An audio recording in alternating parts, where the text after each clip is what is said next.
Hey everyone, and welcome back to my channel. Today we are going to be talking about self-confidence and how you can feel more confident in yourself, how you can create it in your world and environment, and just generally what is making you feel less confident and how can you change it. So if you want to see that, just keep watching, and if you want to see more of my advice chit-chatty videos, then subscribe and check out my playlist. So let's talk about my journey and then we'll talk about your journey, because I think it's important to know where I'm coming from and that I'm not just spewing crap at you essentially and telling here's how you can be confident without knowing how I got there and stuff. First, I want to put a disclaimer. I still struggle with confidence issues. I struggle with body image. I struggle with just feeling good about myself in general. I do have depression and anxiety. Those are diagnosed things. So I have some issues with that obviously attribute to these things. But I wanted to talk to you guys about how I obtained this sort of confidence. I put quotes because I think it's just becoming more secure in yourself and maybe not necessarily full-on confidence, because I'm still, insecure about certain things or don't feel fully confident in doing things. So we're going to talk about why I made the change to decide to be more confident and stop listening to other people who wanted to beat me down, and then talk about what I did. So let's start with what happened. When I was in high school, I was an insecure little child. I hated myself in all aspects of the word. Anything I could find wrong with myself, I picked apart to no end. And basically, I felt that until I got a boyfriend, I was not pretty, worth anything. This is weird for me to talk about on camera. Yeah, like I had basically no self-worth until someone else validated my worth. And that was a really horrible mindset to have, but that's where I was, because in school I was bullied. I was told I was too fat to date. I was told mainly I was fat. That's what people told me. And that I was ugly, I had terrible skin. And until I made myself dateable by getting a boyfriend, I would not I shouldn't feel good about myself. So basically, got a boyfriend, we broke up. Lots of things happened. I had a mental breakdown through high school, to the point that I lost a bunch of hair. I made myself sick. I lost about 35 pounds in 6 months. And that was not because I was dieting and exercising. It was because I was literally so stressed. I was sick every single day. I missed a ton of school, and I had a terrible, terrible, terrible experience. And there was a lot of factors, but it was a matter of getting told I wasn't good enough and that I was still worthless after everything happened. And then there was a lot of mental and emotional abuse that came from that relationship and stuff, and I'm very glad I am no longer with that person and I'm in a good relationship now. But yeah, basically I made myself so sick, and I got to the point that I was like, I can't live like this anymore. I hate the way I look now because I look sick. I feel sick. I'm tired of feeling just a lack of joy in my life. And for some people, I want to put this out there, I totally understand if you have depression, you cannot do it yourself. I totally get that. Please talk to a doctor, please seek help if you need it. But for me, I still have depression, don't get me wrong. I still have self-image issues, but it was a matter of, I'm not going to let this person make me feel worthless anymore. That kind of changed my outlook on things. So I cut off a ton of people after that relationship, including my ex. A lot of people that I used to be friends with, I realized did not have my best interest at heart, and they were more so interested in the drama surrounding my old relationship. So I cut them off. And I will say that made my self-image change so much, because you don't realize how many times someone tells you there's something wrong with you, or that they're the person beating you down, but they're your friend, so you excuse it until you no longer interact with those people and they show their true colors. So cutting off toxic people was huge for me. And it sucked at first because I felt like I had no friends, and then I remembered I have some really awesome, incredible, amazing friends who have been through a lot of stuff with me in life and were much more comfortable being around me when I was not around those toxic people. And those are the people that I still talk to every single day of my life, or pretty close to it, who are in my wedding, who have my best interest at heart, and who I love very, very dearly. I know I'm getting emotional about it because I really do love my friends. And I probably wouldn't be here without them, to be quite frank. Like, I would not be here without my friends. The biggest thing for me is I worked through my issues on my own. I had to take, honestly, months, and going to college helped me do this so much. Look at myself in the mirror, like a good long hard look, and ask myself why I felt the way I did, or why I was allowing myself to feel the way I was. And some of it I could say, yeah, I have depression and I'm gonna have these intrusive thoughts that make me feel really bad about myself, but hey, here's how we're gonna work through it. This is the self-care I need to do. This is the activities I like to do that kind of pull me away from those thoughts, makeup being one of them, and helped. Another giant thing, I moved out of my hometown. If you can, and you are someone who hates high school so much, and you are bullied and you are just ready to give up, move. I don't care where you move to, but move away from your hometown. Get away from the people who choose to never leave there, and just grow. Getting out of my hometown immensely changed how I looked at myself. It changed, I mean, I moved to New York where everyone is, you know, accepted, and you're allowed to be, let your freak flag fly and be whatever you want, because that's what New York is.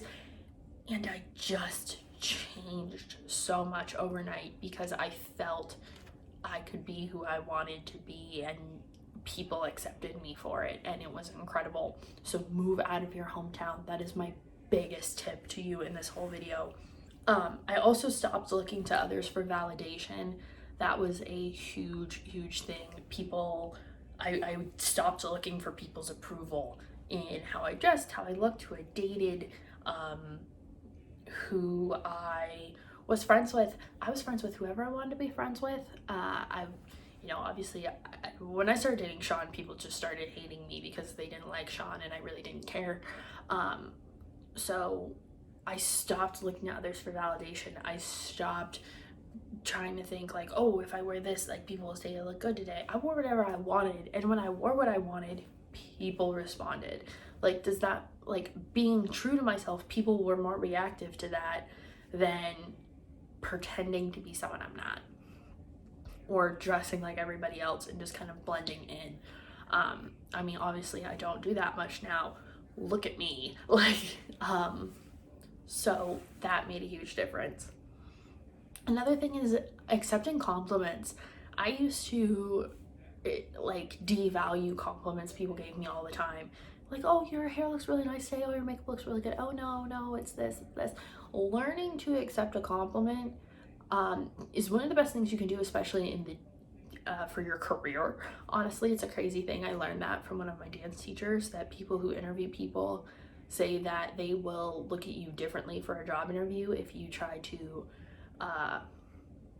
put down a compliment, like if you try to devalue it. So I started just taking a compliment. If someone complimented me, I'd be like, thank you.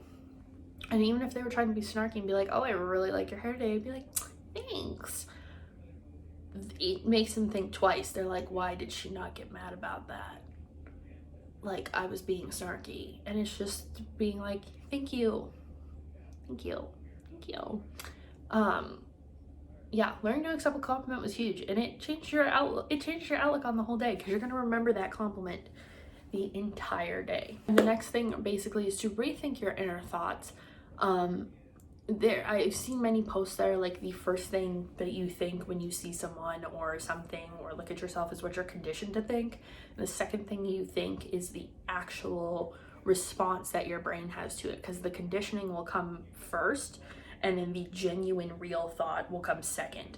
So if you see someone and you're like, oh, like, who does she think she is? You're like, why do I think that about that person? I don't know her. She could be really nice. That afterthought is what you actually feel. So if you look in the mirror and you go, oh, my legs look too big in these jeans, and then your next thought is, but I love these jeans. That second thought is how you actually feel. So don't listen to the first thought, because that's your inner saboteur. Listen to the second one, because that's you. That's you. So yeah, that's what I did personally. Those are the hard things to work through. Those are the ones that take time. Some things you can do kind of instantly to change your confidence. This piece of hair, I tells you, these are things that were kind of instant things I did to make myself feel more confident and better about myself. I cleaned out my social media. I went through Facebook. I went through Twitter. I actually don't even use that Twitter anymore. I went through Instagram. I unfollowed all these people who were spewing things that made me feel bad about myself. People who perpetuate toxic diet culture. People who use flat tummy teas sort of stuff, like the diet teas that don't really work and make you really sick. I got rid of those people because they made me feel bad about my body. And I started following people who I either wanted to work to look like who I knew put in work every single day to get the body they have, or people who are so authentic about their bodies that you can't help but love them. So some of those people are like Brooke Ence. She's a CrossFit person. She was also in Amazon in the Wonder Woman movie. People who have been on the Titan Games. Charity Witt is my hero. I would love to look like her one day, and I'm working on that.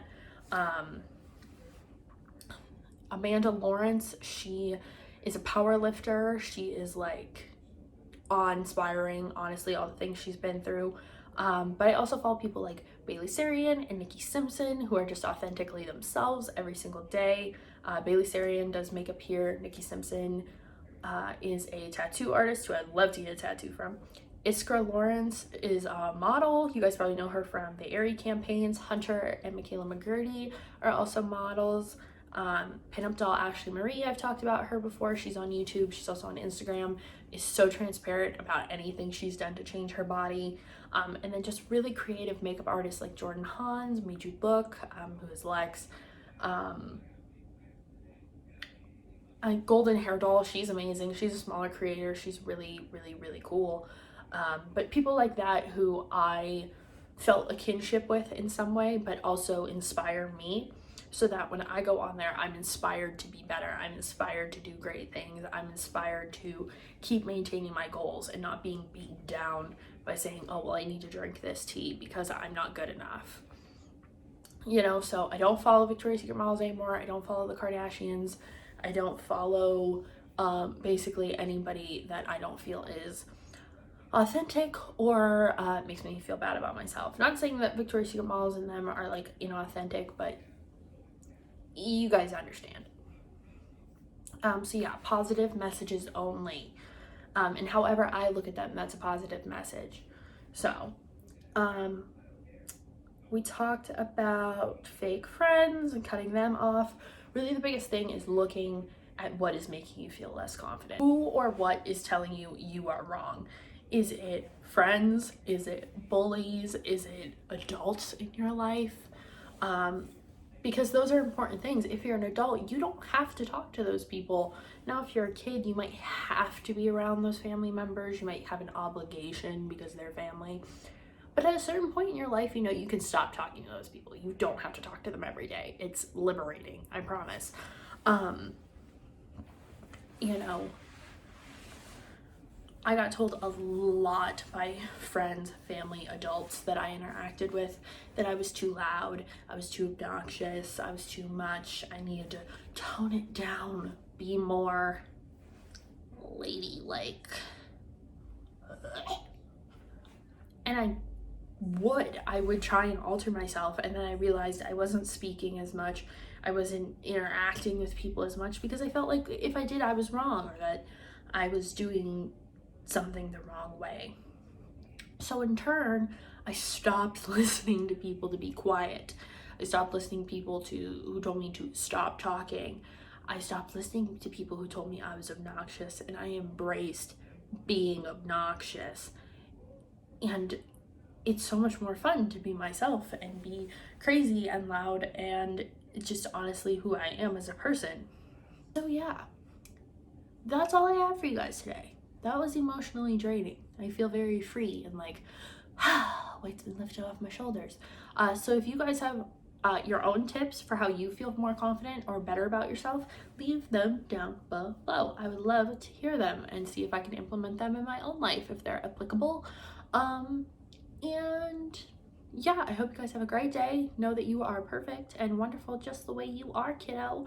You don't need to change for other people. Just be you. Take care of yourself. Find some self-care to make you feel a little bit better in those down times. And I hope to see you in the next one.